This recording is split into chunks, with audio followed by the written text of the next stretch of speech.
Viewers, আপনারা সবাই কেমন আছেন? আশা করি আলহামদুলিল্লাহ ভালো আছেন। আজকে আমি আপনাদেরকে কিছু আইডিয়া দিব ফটোশপের কালার মোড সম্পর্কে। তো চলুন জেনে নেওয়া যাক ফটোশপের কালার মোড।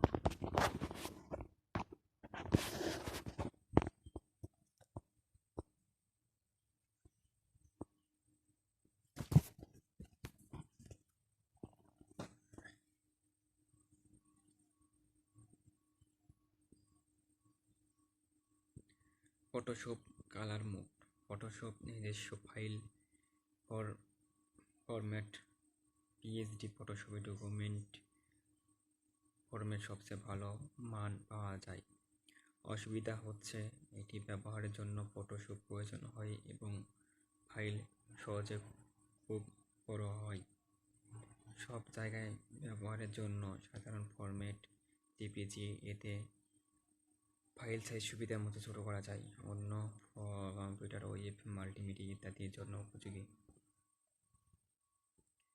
জেপিজি ফরম্যাট মান নষ্ট বলে প্রিন্টার ব্যবহার করা হয় না। ফটোশপ ডিজাইনে প্রিন্টারের জন্য দিতে হয়, তাই সরাসরি ফটোশপ আইএফএফ অথবা কোনো সুবিধাজনক ফরম্যাট ব্যবহার করুন।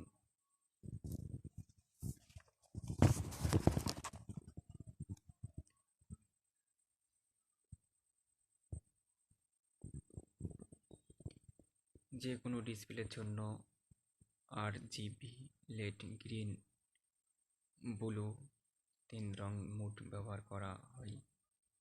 আর 4 রং প্রিন্ট জন্য ব্যবহার করা হয় KMYK।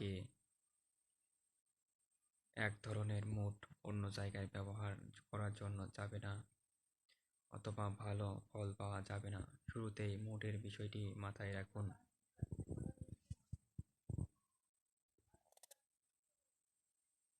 কম্পিউটার গ্রাফিক্স ব্যবহারের জন্য হাজার লক্ষ কোটি মিশ্রণ একই রং মিলিয়ে তৈরি করা হয়। অন্যান্য নানা ধরনের রং গ্রাফিক্স বিশাল ডিজিটাল পরিণত হয়েছে। রঙের বিশাল জগতে নিচের চিত্রে গ্রাফিক্স এরকম লক্ষ কোটি রঙের ব্যবহার করা যায়।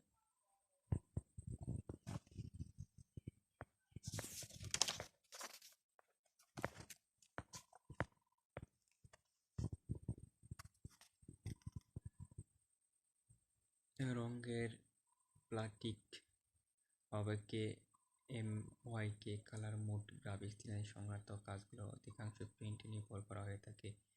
সুতরাং আপনি যদি প্রিন্ট সংক্রান্ত কোনো কাজ করতে চান তাহলে আপনাকে অবশ্যই CMYK কালার মোড ব্যবহার করতে হবে, বা এই কালার মোড মাধ্যমে গ্রাফিক্স ওয়ার্কার্স